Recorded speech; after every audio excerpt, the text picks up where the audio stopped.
득표율이 29.5%였습니다. 당대표의 모습은 한마디로 92% 득템을 하고 있다. 존재감 있는 여당을 만들겠다고 했는데 존재감 있는 여당 대표의 모습을 보입니다. 민주주의는 기본적으로 시끄러운 겁니다.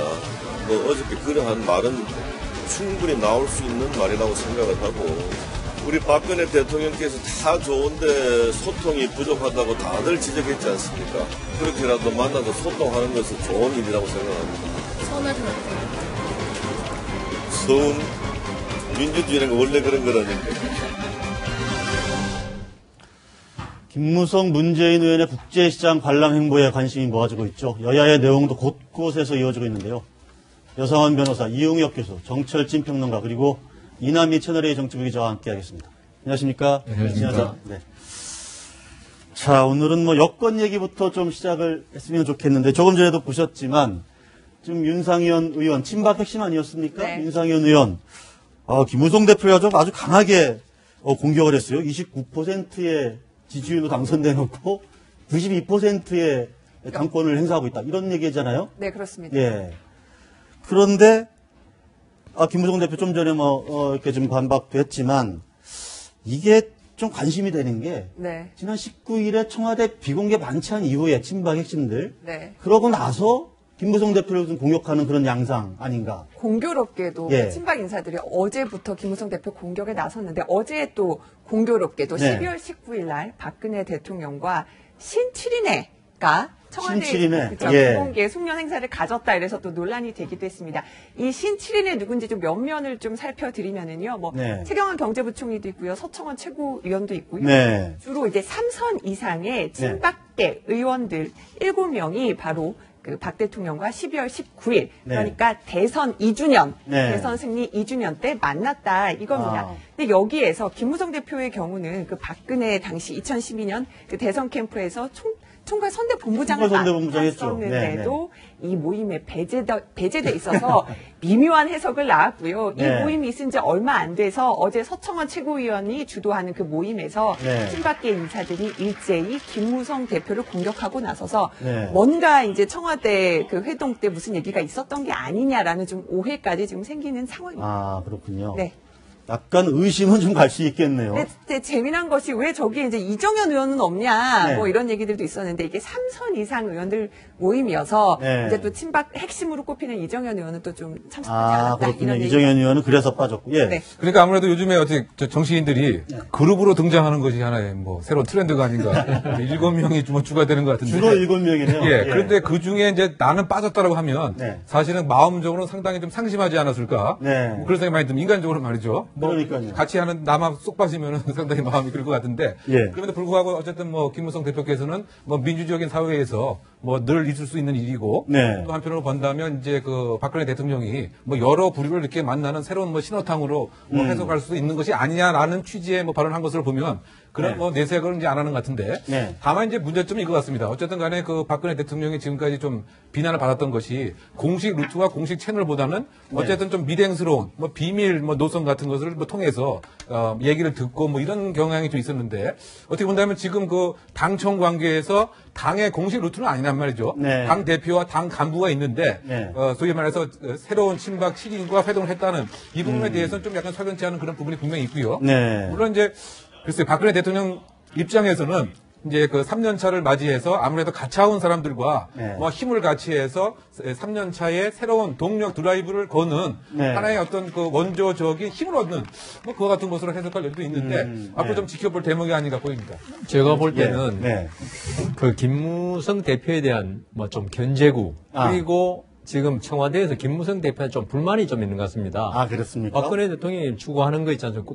공무원 연금개혁, 그다음 경제활성화 법안, 그다음 부동산 3법. 근데 부동산 3법 물론 통과는 됐지만 상당히 늦어져서 최경환 부총리가 맨날 이야기하는 경제활성화에 오히려 걸림돌이 됐다는 거 아닙니까? 그걸 당 대표란 분이 이걸 왜 빨리 처리를 못하고 경제가 지금 곧 고사 직전에 있다고 하니까 겨우 통과됐고 공무원 연금 법안도 사실 박근혜 대통령이 올 연말까지 어떻게 소기에 성과를 내기를 기대했었는데 네. 이미 물 건너간 지 한참이고요. 예. 뭐 내년으로 이제 벌써 넘어갔고 예. 그다음 또 공무원 연금과 관련해서 사학연금하고 군인연금도 사실 같이 개혁이 된 부분인데 그것은 한번 말냈다가 아니 어뜨거 하면서 집어들었고 김무성 대표가 뭐 개헌 발언 그 파동 이후에 그러니까 사실은 바짝 그 말씀 드리려고 그러는데 예.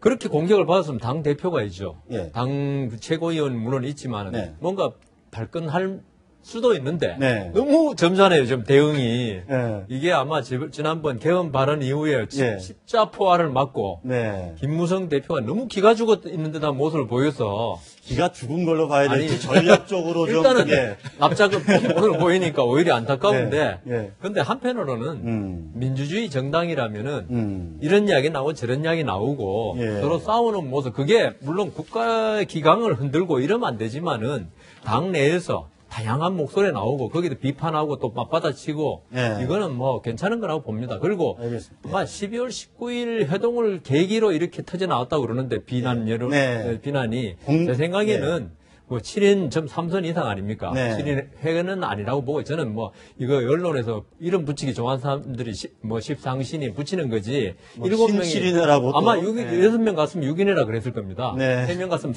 3인방이라 그러고. 예. 그래서 그분들 마음속에 있던 말, 그리고 김무성 대표에 대해서 당직 배분이라든가 네. 이번에 박세일 여의도 연구원장 임명에 의해서 자기들이 좀 배제됐다는 네. 서운함을 드러낸 거지. 박근혜 대통령이 그 자리에서 앞으로 나가서 계속 김무성 대표 공격하십시오라는 라고 후보를 뒤에서 받고 예, 그러지는 예. 않았을 것이다. 아, 알겠습니다. 그래서 제가 동정민, 우리 청와대 출입 동정민 기자를 한번 연결해서 대체 이 7인의 만찬이 어떻게 알려지게 된 건지, 왜 이런 모임을 갖게 된 건지 한번 알아보도록 하겠습니다. 자, 동정민 기자 나와 있습니까? 네, 청와대에 있습니다.